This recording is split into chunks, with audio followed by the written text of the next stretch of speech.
Gueye Dany et est-ce que xam ngeen ne président Bougane mi ngi ñëw léegi mu dugg ci biir incha allah et ku ngeen bëgg kan ngeen bëgg et DJ technicien waaw gis nga de dama ni kan ngeen bëgg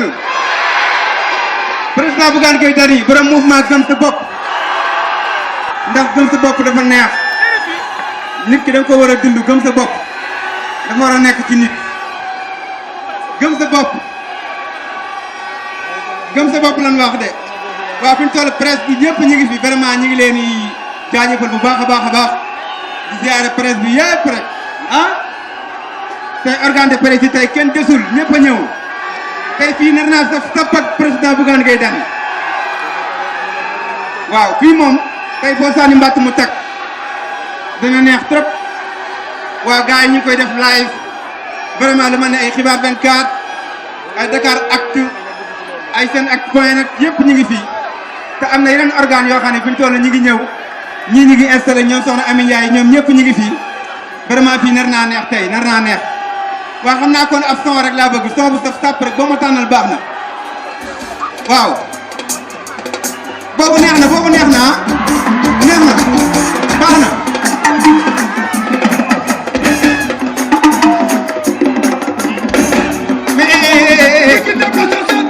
waaw dama bëgg na ngeen jaayu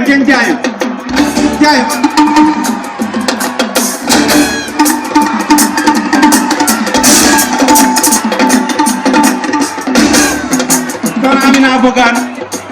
maa lay bëgg de waaw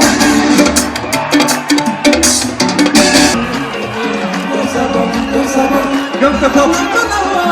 waaw président Bougane mi ngi ñëw kon xam naa léegi mu dugg ci biir incha allah jaajëf mais loxo yi daa wax loxo yi seen loxo yi xam nga loxo day communiquer waaw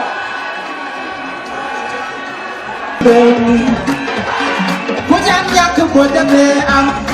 li nga am danga ñëfe ba am ko yow doomu jariñoo ku naan dangay jariñ réew mi nit ki li muy rawee ay moroom bu koy def ñëpp dañu koy seetaan man mën ko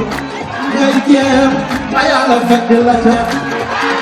jëf du rëy lu mën na ko may madame Thiam wax du rëy ku am keneen jëlal te nga dem bàyyi na moom kii ni mu mel gënal na ku bëgg ñu naw la yaa koy def Sénégal ñëpp naw nan la babu yàlla taa de saxar di ca teg muy jëjëri ku gaan babu yàlla la mooy jox di ko seen muy jëjëri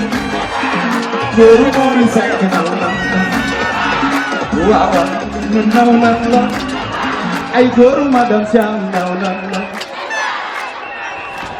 ana waa Touba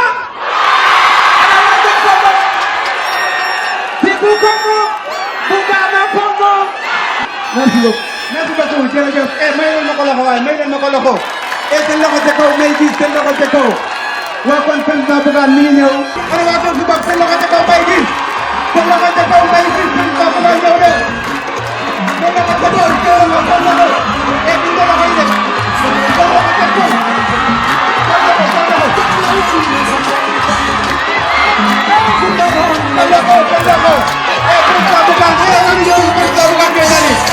Touba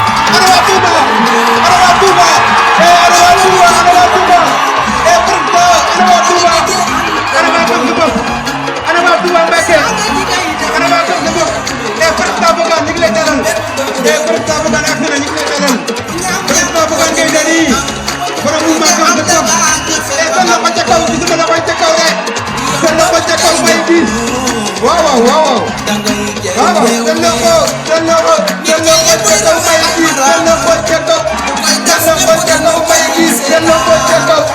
jël na ko jël na ko jël na ko ca kaw may gis jël na ko ba yàlla fekk jël na ko ca kaw may gis jël na ko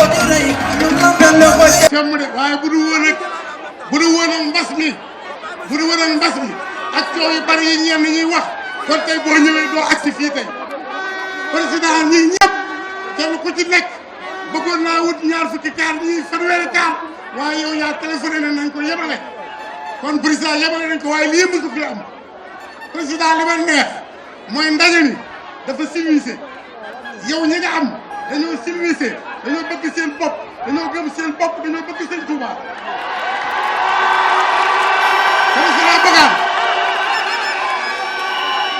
président Bougane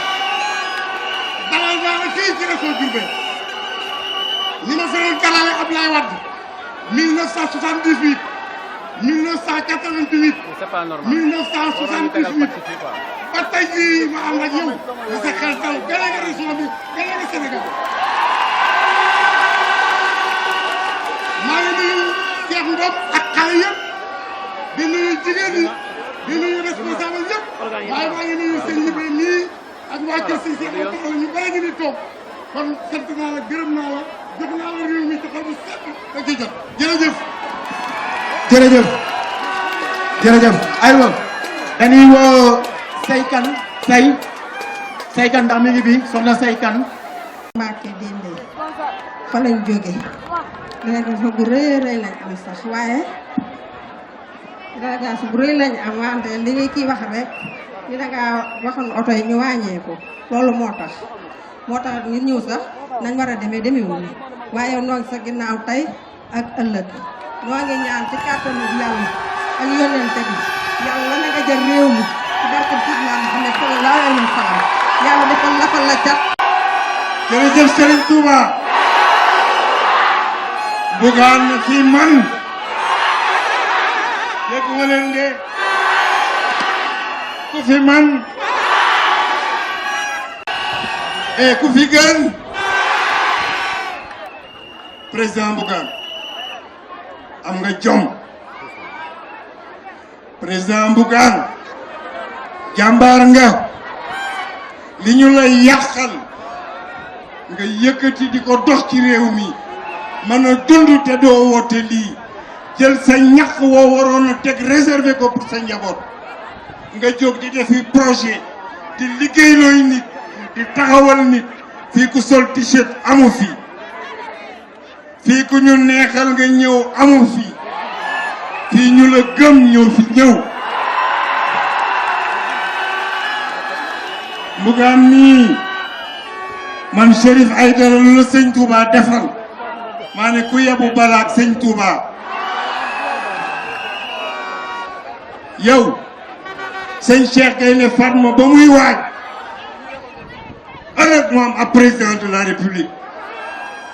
mais Bougane xam nga ñun ñi ñëpp dañu teral mairie Dakar nga doon fa maire incha allah di nga ñu teral mairie Dakar ñu doon fa maire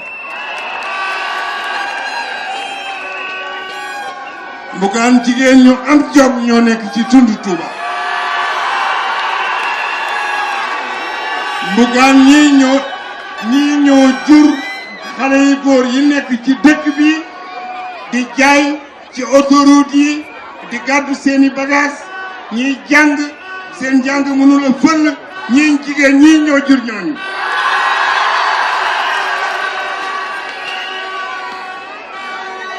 waaye di nga xam ne damaa ma sa wax benn waay ne ko man ku àndul ak man doo am Touba gëmu ko fu nekkatee yow Bougane yow maa lay fekk si yow ci Touba et encore ñu tàggoo ku fi gën ku gëm sa bopp et man ku gëm sa bopp man ku gëm sa bopp man ku gëm sa bopp man macha allah jërëjëf Chérif ayca di jox Moustapha Fall Serigne Moustapha Fall. yéen waa Sénégal maa ngi leen di nuyu ci nuyoo bu gën a tedd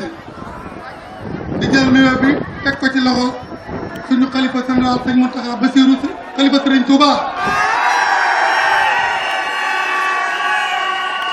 di ci teg xalifa maam Cheikh Ibrahima Fall sëñ Cheikh Jëmb Fall di ci teg mboolem jabootu borom Touba gi yëpp ak Cheikh yi Sëriñ Touba yi di dalal jàmm président Bougane ñu ngi koy dalal jàmm bu baax fii ci département de Mbacké président Bougane bëgg naa nga déglu li may wax bu baax ndaxte njëriñ lay jur ba bëgg ñëpp ñu ànd ak président Bougane ñu wax alhamdulillahi rabbil alamina wax leen alhamdulillahi rabbil alamina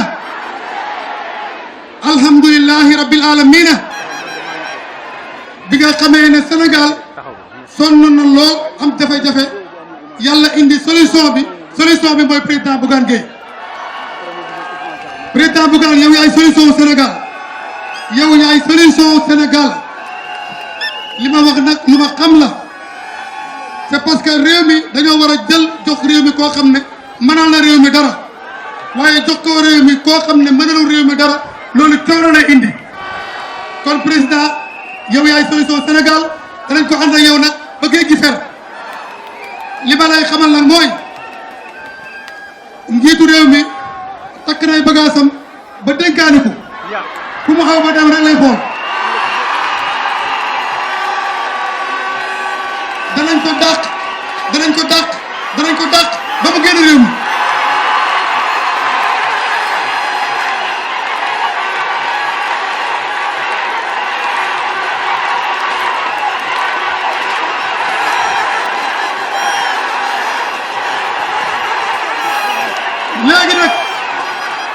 léegi nag combat bi dafa yomb ndaxte président Macky Sall ñun ñoo ko dalaloon fii ci département Mbacké leer na ñëpp man maa ko dalaloon fii kenn du ko weddi maa ko dalaloon fii ba mu am fi lu rëy mu daal di wor ba mu waree nu bat koy mën a ba ndax képp ku nu wor nu bala nun ànd ak Serigne Touba moo nu gënal ànd ak ku nuy wor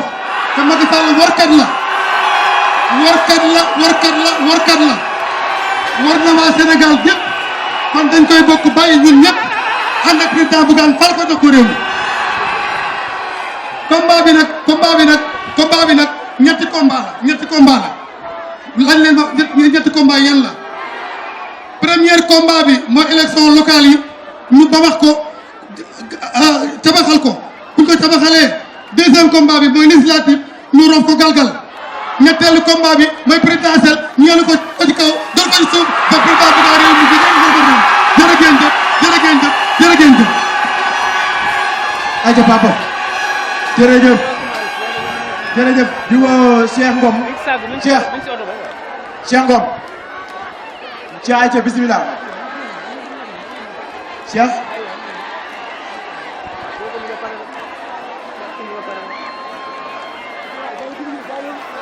salaamaaleykum région de Diourbel maa ngi ziar ñëpp en tant que jeune bu nekk ci département de Mbacké moo nar a jël fii discours di wax ak yéen parce que jant bu fenkee ku fakka salu say bët a neexul te jàpp naa ni jeunesse bi kenn judduwaalewul katarak wala leneen président Bougane nag mooy jant bu fenk donc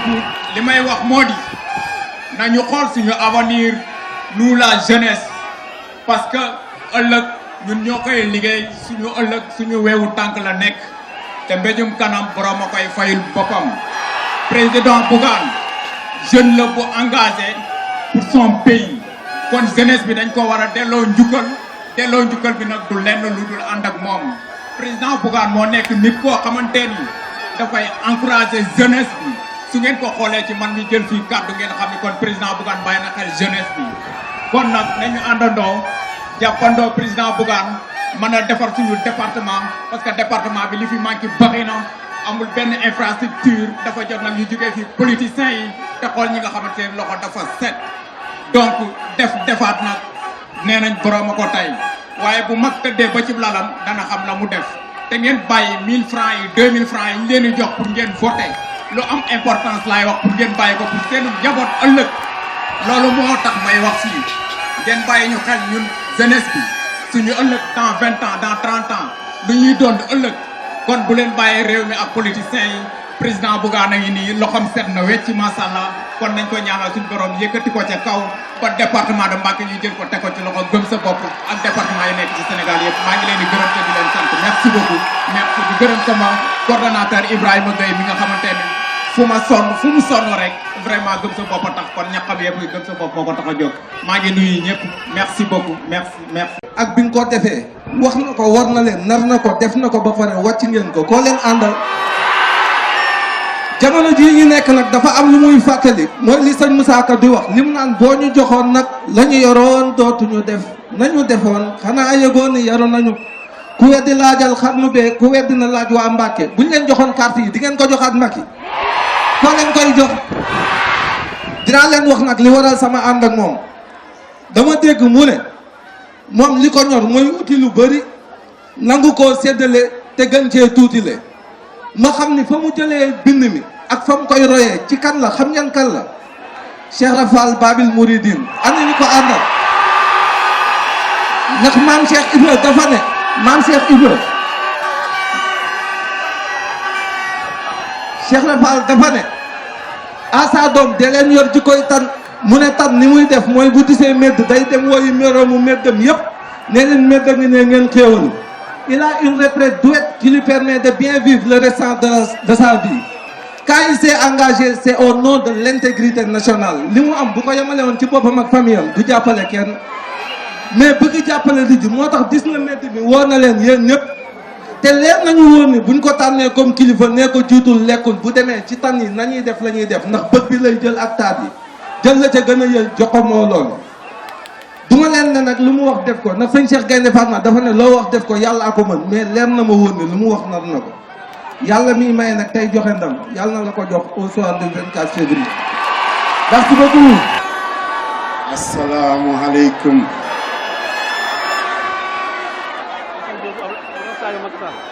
maa ngi leen a bëgg ma xorom leen nag. asalaamualeykum. xam ngeen lu tax ma teew fii ah. man day Mbàkke Bawal la jógee gaawaan sama baay gaawaan sama waa kër yëpp gaawaan moo tax ma teew fii li tax ñu bari am cofeel tey ci Assane Diouf du ñàkk kersa de ah du ñàkk kersa de ah moo tax ñu ne par force ak lépp lu ñu mën a def dinañ ñëw jàppale suñu frère muy Bougane Gueye Dany te li ko waral mooy defe naa ne ku nekk bëgg nga sa njaboot am teggin waaye boo amee dëkkandoo yu amul teggin doo mën a am teggin parce que boo ko jéemee tam doo ko mën te dañoo jël kër gi gën a mag ci Sénégal dénkaane ko mayewuñ ko saraxewuñ ko fiñ ko dénk ñëpp xam nañ ko xorom naa ko ba xorom amatul Sénégal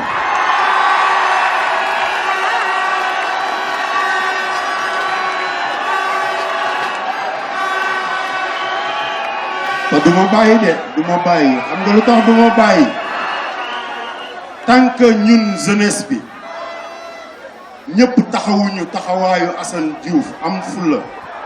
am fayda parce que jamono dafa soppeeku jamonoy Serigne Touba dafa daje woon ak ay nit ñu am teggin Serigne Modou Moustapha même chose Serigne Fallou Senghor Abdou Diouf Baye Lat Ablaye Wade Serigne Saliou ba ci Alaaji Muntaxa Serigne Alaaji Baara Mbàkke tey ñu am Serigne Muntaxa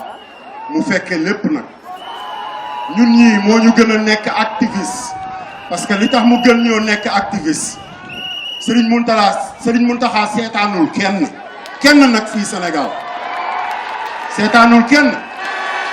loolu moo tax ñun jeunesse bi dañu war a am taxawaay xeex gis ngeen kii nii man defaluma dara dama bàyyi sama garage bi ma déggee ñu def publicité bi laa yëkkati sama téléphone ma ne ko maa ngi ñëw Mbàkke parce que dafa am fulla am personnalité di liggéey pour sénégalais yi ba pare ñuy dal ci kawam bis bu nekk pour sénégalais yi moo tax sénégalais yëpp war a jóg jàkkaarloog ñuy dal ci kawam bu ko defee ñu jubbanti suñum réew parce que doxalin dafa soppeeku comme ni ma leen ko waxee léegi adduna dafa soppeeku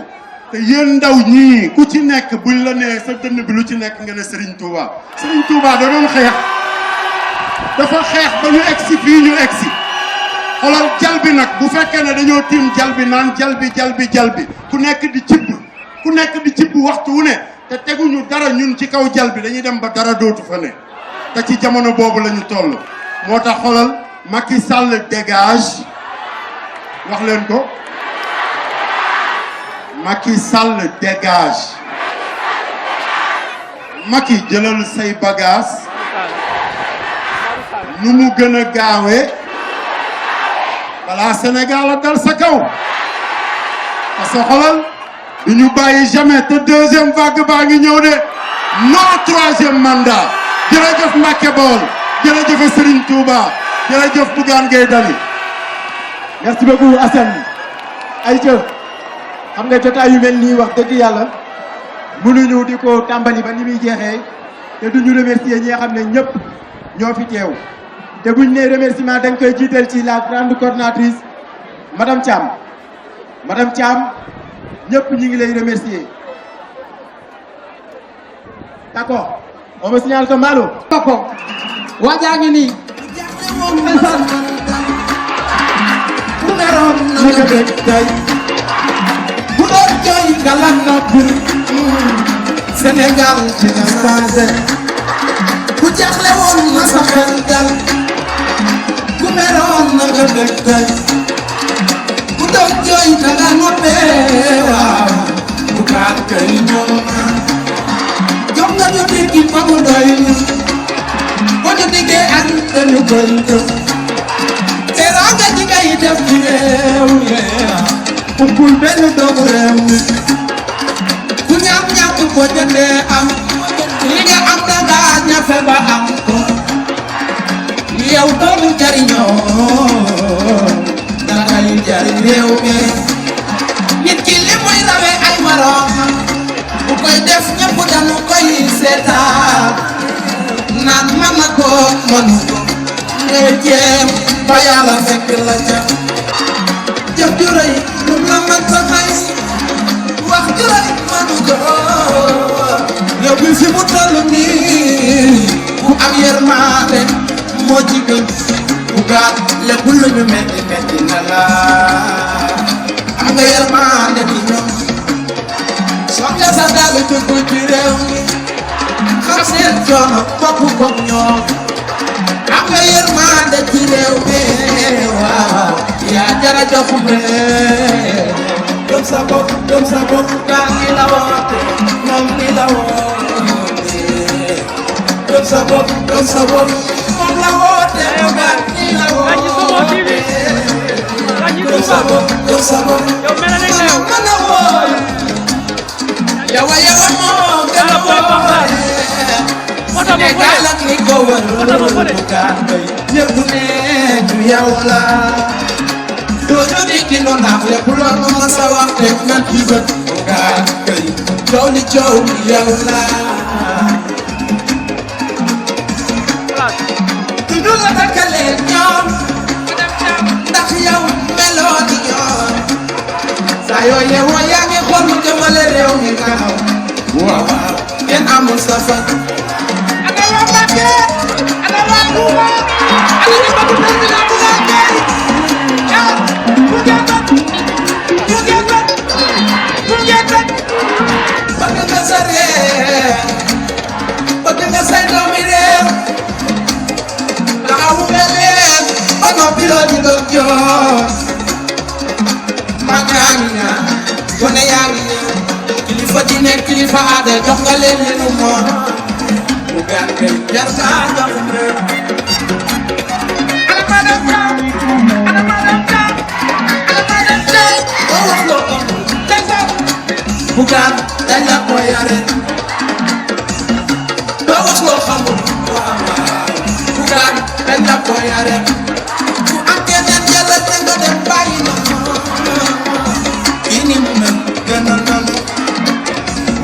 ndaw la yaa koy def Sénégal yëpp ndaw nan la ak bu yàlla taaw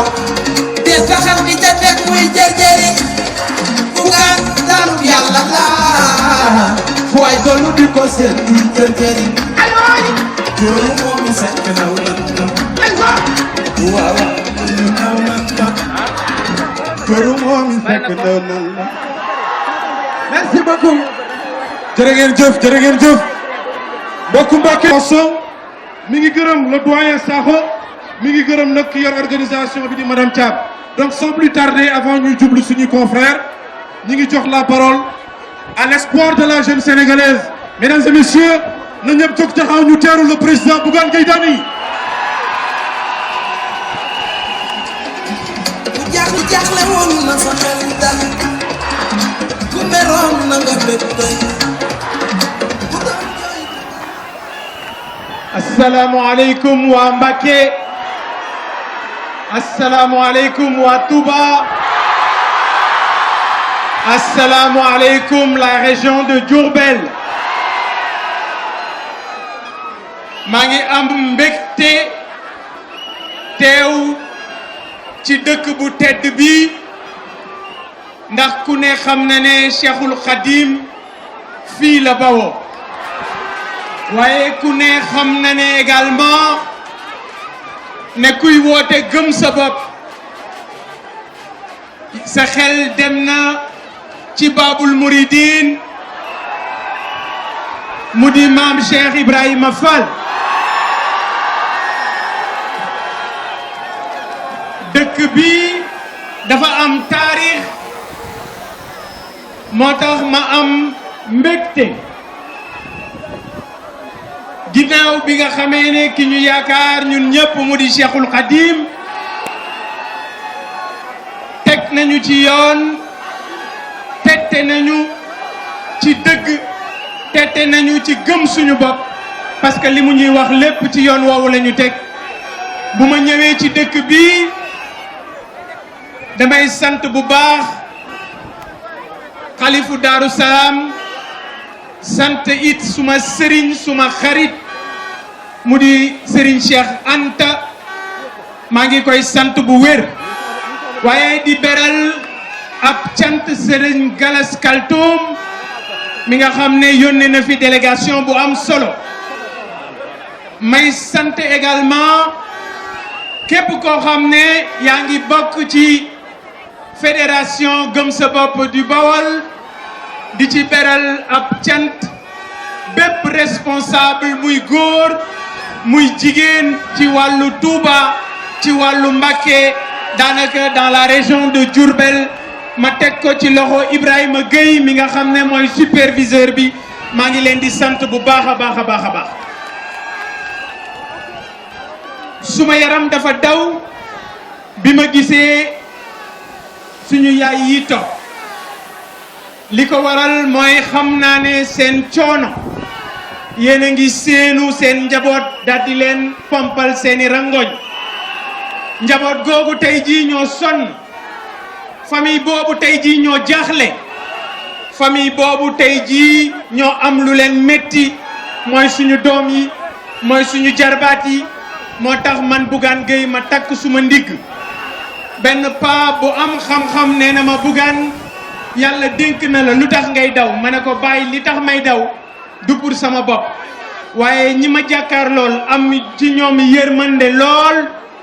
te ñi nga xam ne ñoom la ñu jox réew mi yërëmuñu leen moo tax ma takk suma ndigg ngir xeexal leen parce que ku ne xam na ne jigéen ñi jàmbaar lañu waaye jigéen ñi sonn ne ku ne xam na ne borom kër yi jàmbaar lañu waaye tey jii borom kër yooyu sonn nañu ku ne gis na yokkute gi nga xam ne am na ci li ñuy dundee mu di ceeb mu di dëwlin mu di yàpp mu di jën benn bu ci nekk tey jii daanaka doom bu góor la ci marché yi waaye pour nga teg ci loxo jafe na lool lool lool lool loolu nag ki leen ko teg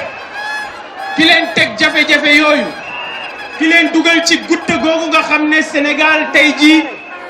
njaboot bu nekk jaaxle na du kenn ku mooy le président Macky Sall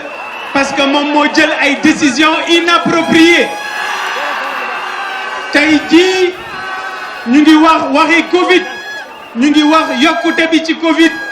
dëgg la ñu ngi ciy bàyyi xel dëgg la jar naa moytu waaye tey jii Sénégal amul benn arme lu tax parce que Sénégal tey capable lu ñu sax am ay vaccin ak capable lu ñu sax tey suñu doom yi ñu daal di leen vacciner suñu papa yi ak suñu yaay yi nga xam ne ay mag lañu ak ñi nga xam ne ay retraité lañu tey jii kenn mënu leen vacciner parce que le gouvernement du Sénégal est incapable, le pouvoir de Macky Sall est incapable.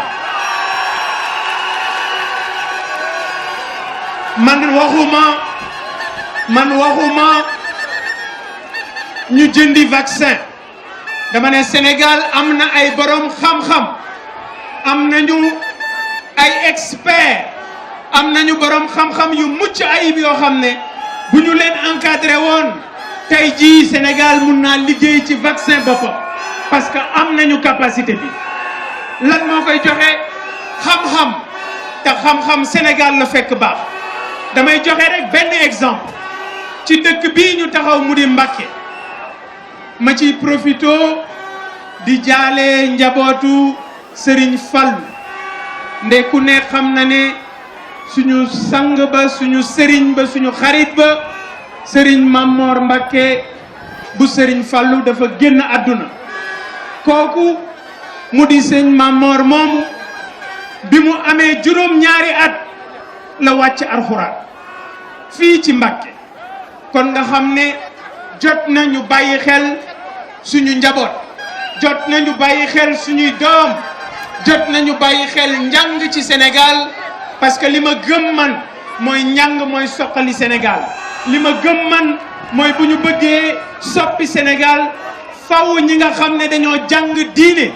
jàng alxuraanul karim jàng arab ñu jox leen seen cër ci réew mi kon jot na encore une fois ñu defar tey ci Sénégal université franco-arabe parce que jot na nag Sénégal di war a jël ay doomam di leen yóbbu ci université boo xam ne fii la nekk loolu suñu kilifa yi nekk ci pouvoir bi réere nañu ko mbir waaye dañuy sant suñu borom di dellu sant Cheikhul Khadim bi mu ñu joxee ku mel ni Serigne Mountakha yal na yàlla yokk kattanam yal na ko fi yàlla bàyyi lool mu ànd ak wér moom Serigne Mountakha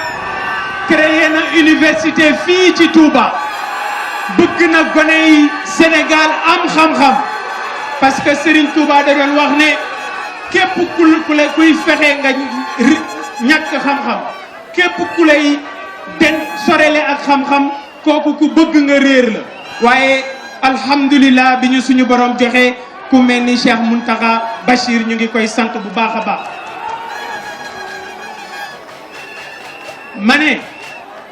ma ne tey jii ku xool jotaay bii ni mu mel xam ne le Sénégal doyal nañu ci président Macky Sall doyal nañu ci Benno Bokk Yaakaar Sénégal doyal nañu ci ñuy nax Sénégal doyal nañu ci ñuy pasaree suñu alal Sénégal doyal nañu ci ñi tële di puus boobaak léegi mënul dem dama bëgg rek suñu yaay yi fi toog yéen a ma gën a dégg wolof xam ngeen ne wolof dafay wax ne borom ndey ju liggéey bu naree fande dibi lay reere kon encore une fois borom ndey ju liggéey bu naree fande dibi lay reere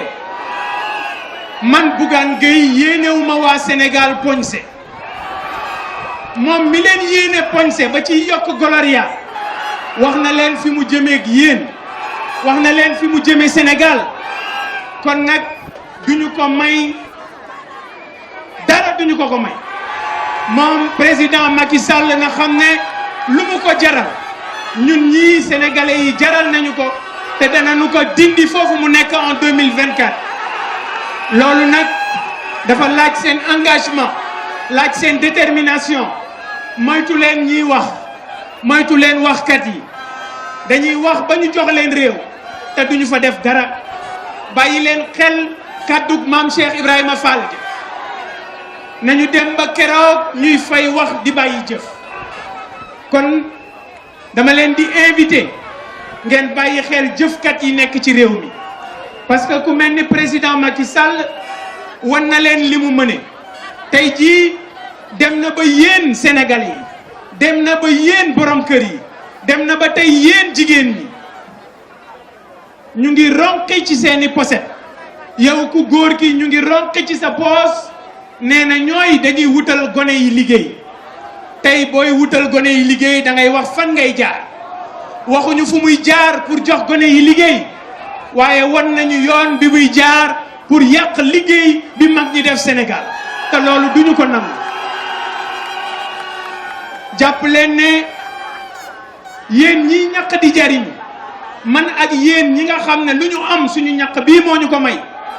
jóg nañu jël suñu bakkan bii def ko addiya ngir soqali Sénégal loolu nag xam naa ne du liggéey bu yomb parce que ñoom ci seen bopp ñoom ñi nekk ci bopp réew mi dañu maa xamul man Bougane Gueye xamuñu ne man at ba ma juddu ragal juddu xamuñu ne man njaboot ga ma jàngal njaboot gi nga xam ne ñoo ma tette mu di njabootu Serigne Cheikh Gaynde Fatma foofu ragal amu fa kon ma leen di lancer ñoom Macky Sall moom les sbires de Macky Sall bu ngeen yaakaaree ne xoqatal ma tax na ma dellu ginnaaw bu ngeen yaakaaree ne xoj ma tax na ma dellu ginnaaw man dama mandi ci Cheikhul Khadim mandi ci Cheikhul Khadim moo tax am 1000 francs ak denc milliard laa yemale bu ñu demoon tey jii ba lu ma am ñu jël ko ba ma desee sulettement dong dinaa jàkkaarloog ñoom dinaa xeex ak ñoom dinaa ko jaayanteeg ñoom ngir ñu xam ne Sénégal gii ñun ñoo ko moom suma confrère journaliste yi nga xam ne su may mag lañu bu ñu ma posé question yi ma tontu ngir yéen it ngeen mun a am lu gën a leer ci seen bopp maa ngi leen di gërëm nañu leen jox micro bi ñu posé seen i question alors xam ngeen ne ñoom politiciens yi waxoon naa ko démb naa ko waxaat tey bu yo boobu ñu xam ne taxaw nañu ci dagg jéng yi buumu njaam bi ñu takk sénégalais yi di leen diri loolu laa bëgg mu jeex politicien bu ñeme ñëw taxaw ci biir assemblée jox ay journaliste micro ne leen poser leen question bu leen neex politicien bu ko ñeme na def ça démontre tout simplement li may wax ne man duma politicien man ñàkk jariñu laa xam waaye tey jii dama joox ci seen lang gi ngir won leen ne ñoom ñi fi nekk ñoom ñi nga xam ne tey jii sàcc alalu réew mi fooy alalu réew mi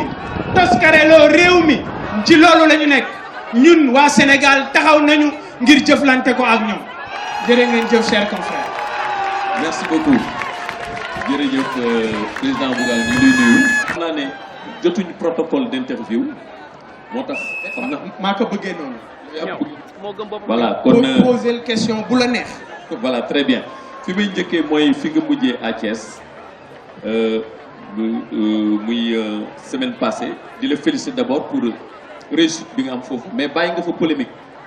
mooy ci mbiru mburu ak soow bi ak poñse bi parce que bi nga waxee ne yéenewoo Sénégal ñuy reere poñse parce que ku reere poñse mooy sa ndey liggéeyul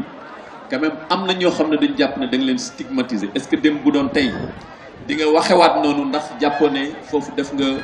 benn erreur de communication beneen bi ci topp mooy ci wàllu woowu day refléter li ñuy wax pouvoir d'achat sénégalais yi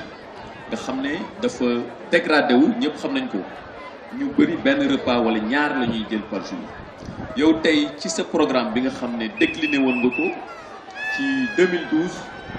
am na loo ci andi woon ndax mën nga dellu si sur le plan social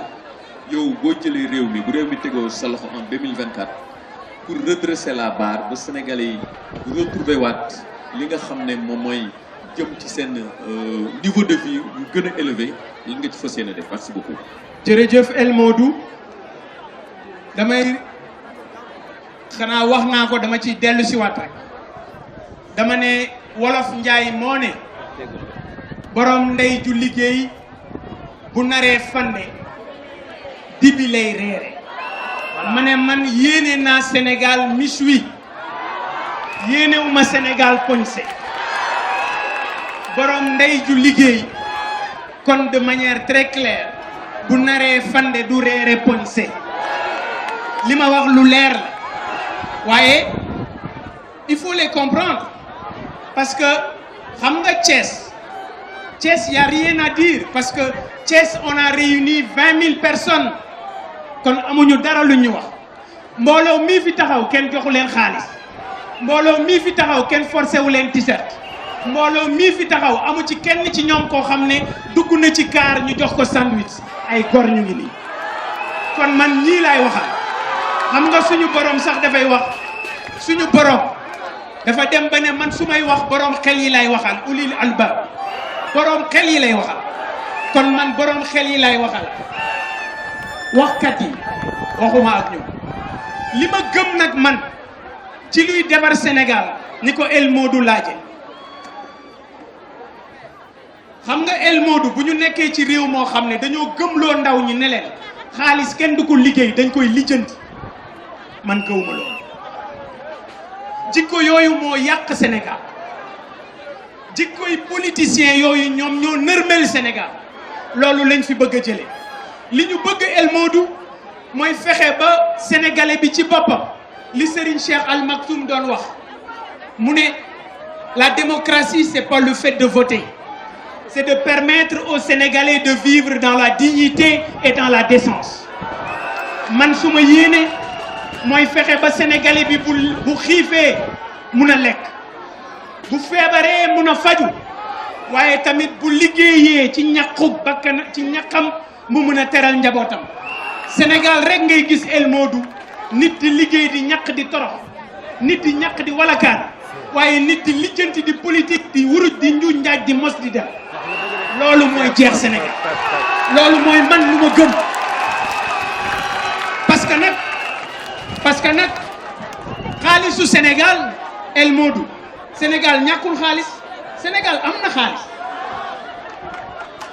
booy yi bi ñu génnee sànni ay xeer ci mbedd mi 450 milliards lañ leen daggal réew mu amul xaalis sañu 150 milliards at mu nekk ne dañ koy jox gone yi réew mu amul xaalis sañu kon bu ñu naxante bu ñu wax sénégalais yi ne réew mi amul xaalis ba pare ngay jënd avion 60 milliards munoo wax réew mi amul xaalis jënd oto 1 milliard man Bougane Gueye 4x4 yi ma yor suma alal la jarul nekkul alalu réew mi te ku nekk xam na ne man lu ma am suma ñàkk bi moo ma ko may te li ma gëm mooy sénégalais yii jot nañu yërëm leen jot nañu dimbali leen dama lay jox rek benn exemple El Modou regarde la région le département de Ranérou ça fait 15 000 hectares xam nga ñaata yoon la Dakar Ranérou mat na 27 fois Dakar Ranérou benn médecin moo fa nekk benn bu nit feebaree gën caa néew dina daw 300 kilomètres soit mu ñëw Touba wala mu dem Ndar pour mën a faj ki am jafe-jafe est-ce que vous trouvez ça normal et ci réew moomu la Macky Sall jënd avion 60 milliards ma ne yéen nag laay waxal mbéjum kanam borom moo koy fajal bopp.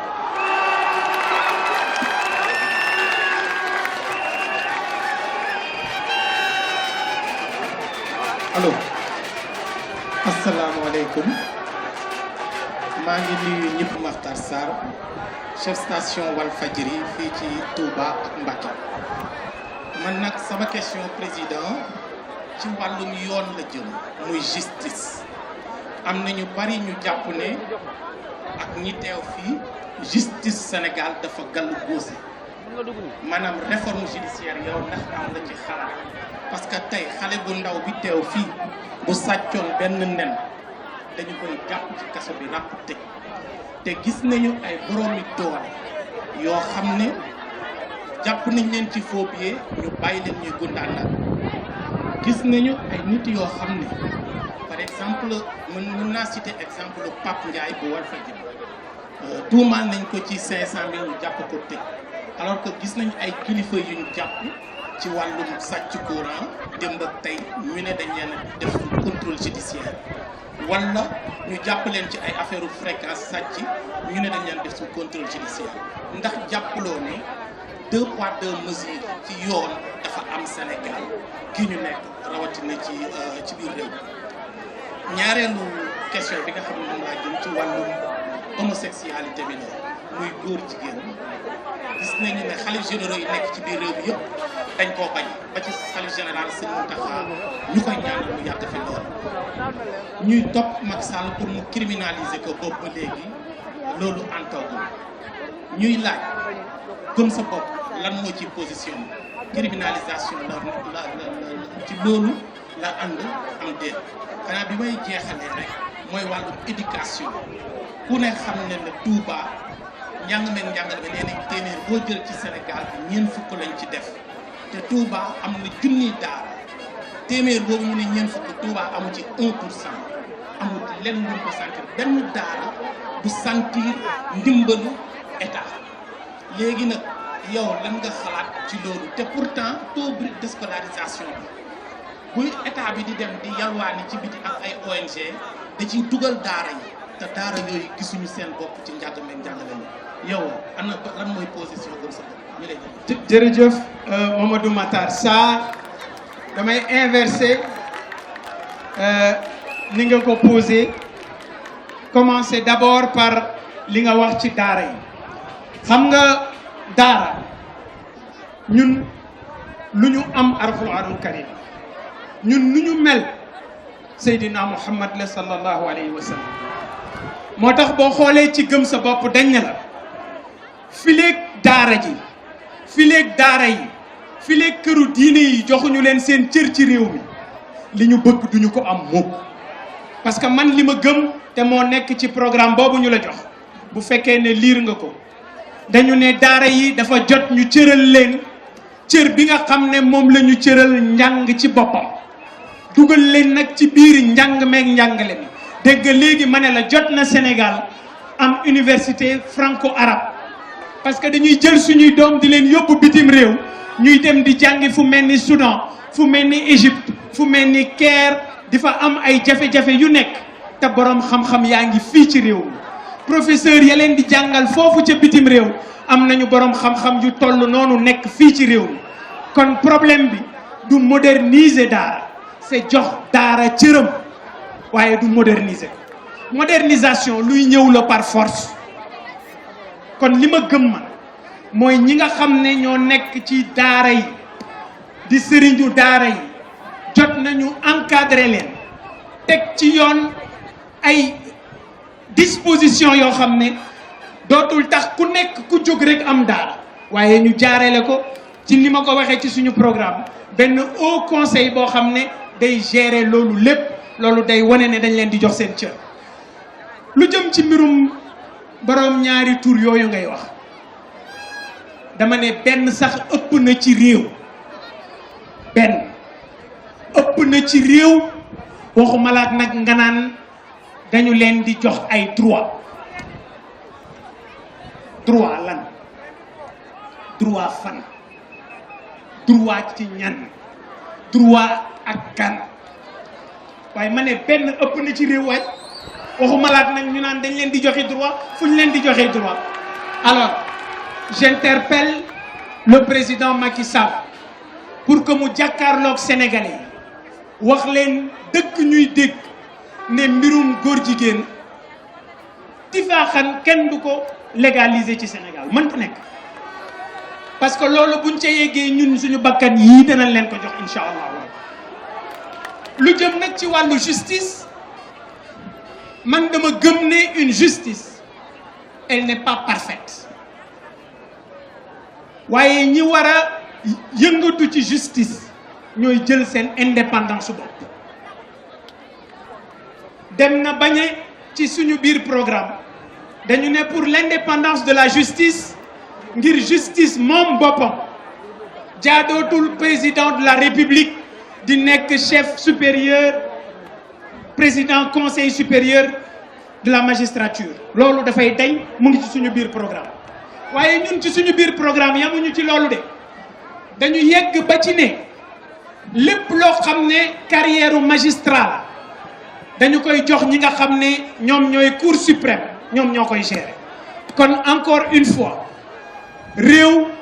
li koy nërmeel bu fekkee ne boo sàccee ginaar ñu tëj la fukki at waaye ki sàcc fukki milliards ñu bàyyi ko mu ñibbi këram loolu day indi injustice ci réew day indi frustration ci réew te mën naa tasum réew kon loolu ñun sénégalais yi danañ ci taxaw xeex ko l'indépendance de la magistrature lu mën a nekk la te loolu it lu ma gëm la mon frère lu ma gëm la merci.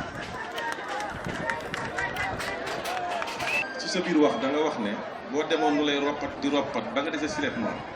du la teree xeexal askan wi ma bëgg xam ne moom roppat boobu dafa tàmbali wala tàmbaleegul te it gis nañ ne képp ku soxla Sénégal am na fief bu nga xam ne foofu lan la askanale mooy ñi nga xam ne dañoo nekk ay candidats potentiels dañ naan diw mooy gagné Thiès diw mooy gagné bërëb sàngam yow fan mooy sa fief est-ce que mairie Dakar intéressé na la jërëjëf. jërëjëf xam nga man damay commencer ci sa deuxième question man suma base mooy Sénégal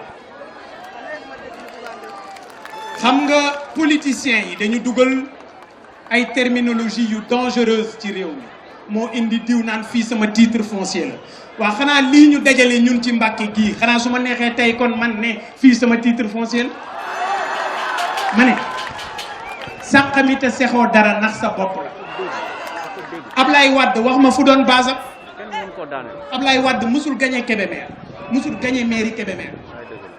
te tey booy lim président Sénégal mënoo ko ci génne kon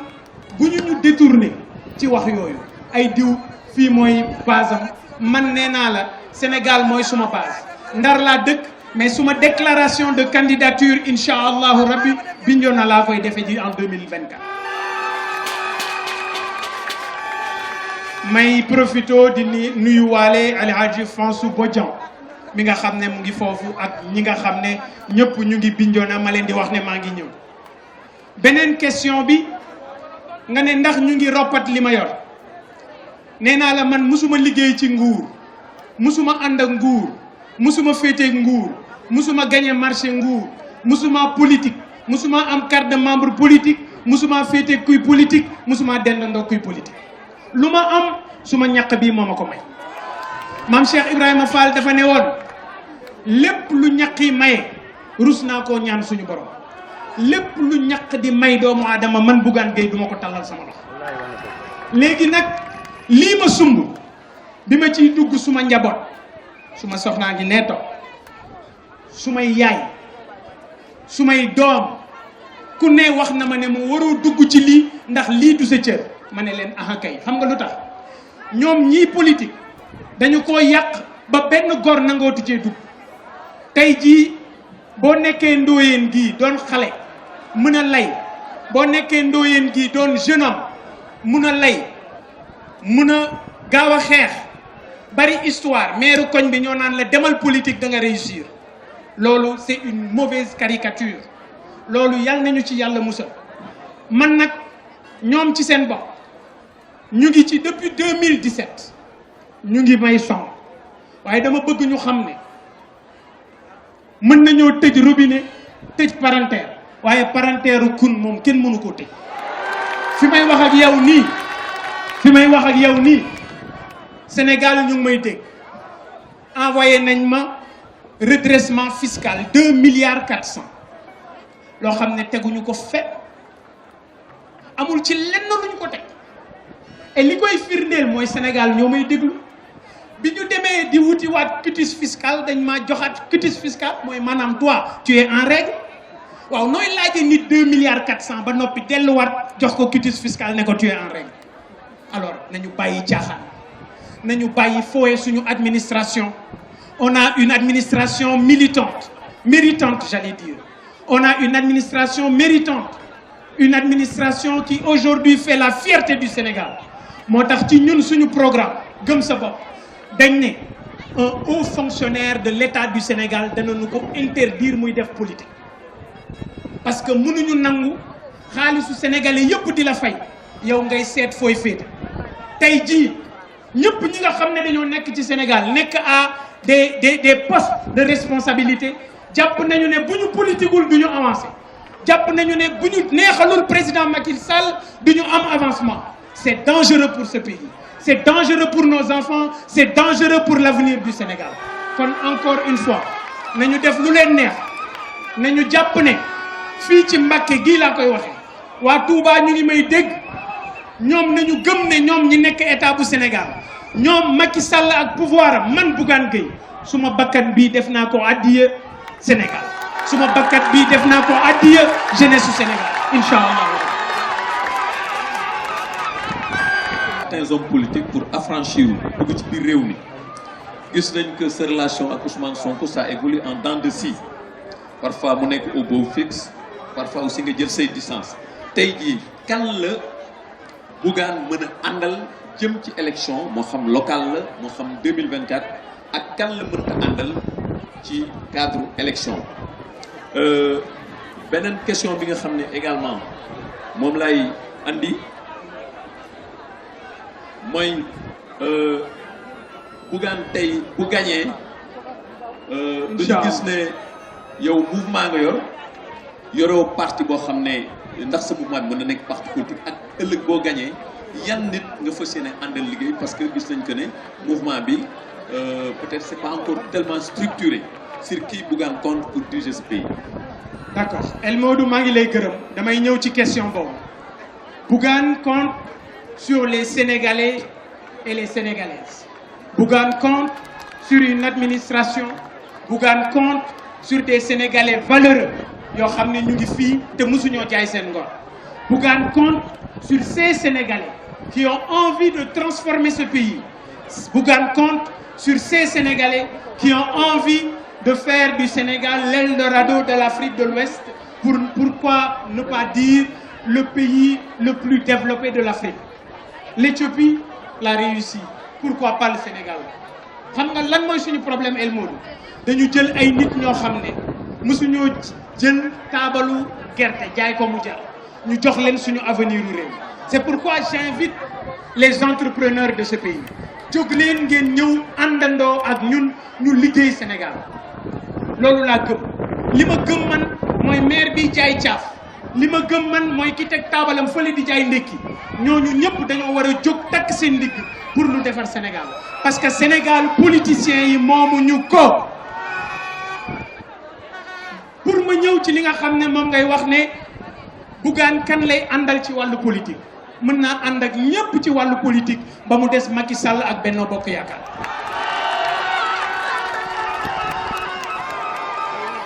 ñun mouvement la ñu yor gëm sa bopp du parti politique gëm sa bopp mouvement citoyen parce que ñun dañoo jàpp ne politiciens yi jot na ñu wan leen ne ñoom moomuñu Sénégal jot na ñu wan politiciens yi ne leen Sénégal gii ñii ñaq di jariñu ñoo ko moom jot na ñu gëmloo Sénégalais yi ne leen liggéey mooy tax nit tekk jot na ma gëmloo suma jeune frère yi taxaw fii ne leen seen avenir mu ngi ci seen diggu loxo bu leen nangu kenn di leen wax ne moom mooy tracer seen avenir le soleil brille pour tout le monde et loolu laa gëm tey jii la preuve El Modou wax leen ma ndax fii tey jii ngeen may ñu may leen ñu ci bool yi xam nga bool ak tama ànd la ko defar réew bu ñu nekkee ci jotaay di wax fulla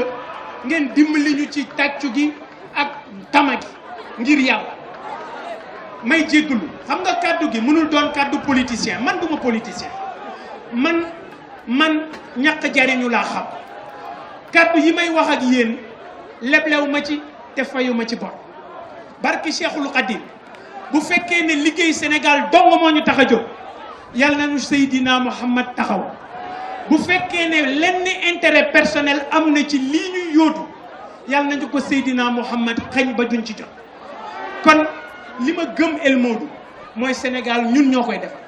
ce Sénégal doit changer ce Sénégal doit être transformé mais par ses valeureux fils yéen ci ngeen bokk vous les journalistes faisons du journalisme de développement faisons avancer les choses c'est ce que je dis tout le temps à mes collaborateurs ce pays a besoin de ses dignes fils ce pays a besoin de la détermination de sa jeunesse tey jii Sénégal bu waree soppiku jeunes yi taxaw ñooy soppi Sénégal ñii fi nekk ay jinne faluñu leen ay tubaab faluñu leen ñun ñoo leen fal moo tax moom président Macky Sall ci élection yii ñu jëm mu ngi waajal boppam parce que jël na chef de village yi bëgg leen def ay grands électeurs ngir corrompre leen ak ay salaire waaye dama ne chef de village bu ñu ci jox salaire jëlal parce que alalu réew mi la waaye nag bu la kenn féewale ak ñi nga dëkkal bu la kenn féewale ak say administré parce que Sénégal encore une fois nous avons un peuple souverain réew moo xam ne réew mu am njariñ la ñu am kon suñu démocratie ñun ñoo koy sàmmal suñu bopp dem nañu ba ñuy gëmloo ne tey jii war nañu lundi incha allah modifier code électoral mais modification yooyu ci code électoral bi ñëpp ko war a xeex pourquoi parce que yegg nañu ba ciy wax naan parrainage dañu koy dindi bi yoon mais bu ñu conformé woo ak disposition yu CEDEAO mais li ñu CEDEAO wax mooy nañu dindi parrainage man Bougane Gueye Sénégal si boppam ku ne xam na ne man Bougane man awma problème mu parrainage parce que nag fu ne teg naa fa suma tànk bi te fu ci ne natt naa fa suma doole xam naa ne sénégalais yi doyal nañu ci politiciens yi moo tax nga may wax naan ma est-ce que ce mouvement bi dina nekki parti politique dama ne ñun dañ ne parti politique dafa war a am ay critères bokk na ci nombre de signatures bu ñu lay laaj pour nga am parti politique mu ngi ci programme bi yeggal nañ ko ba 500 000 signatures parce que bëgguñu nit ñi di fooye réew mi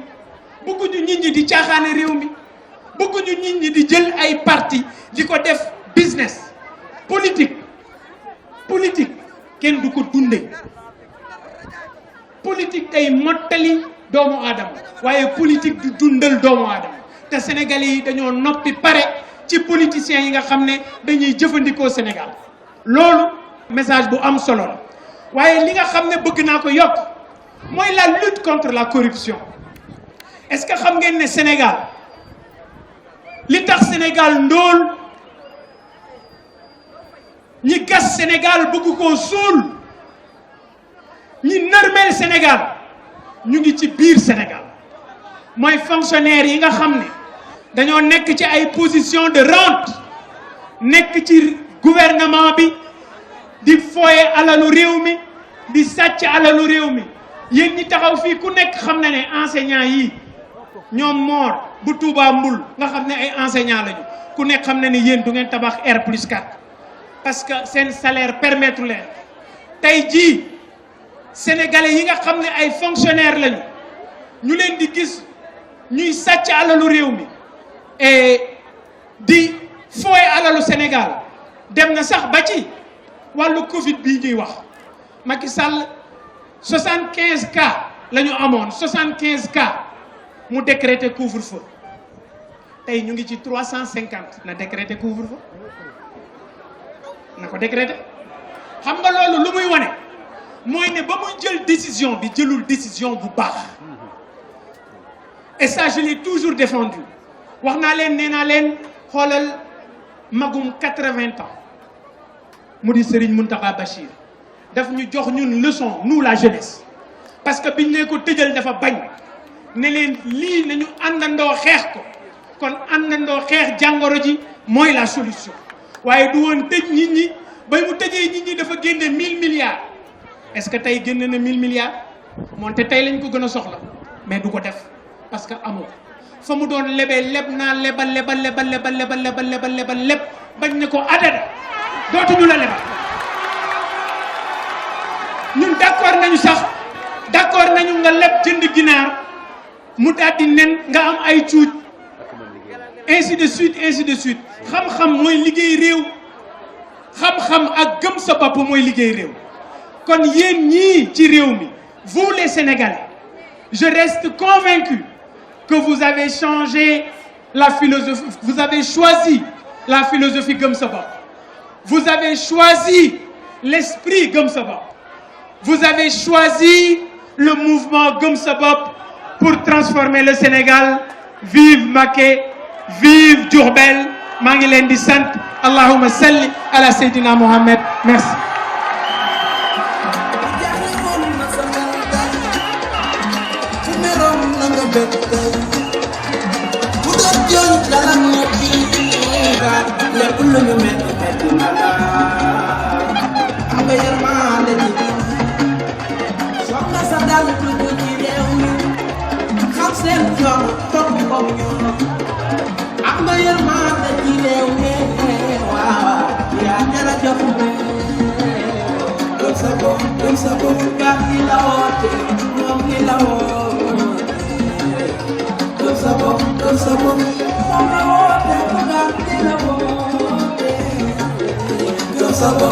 Sabor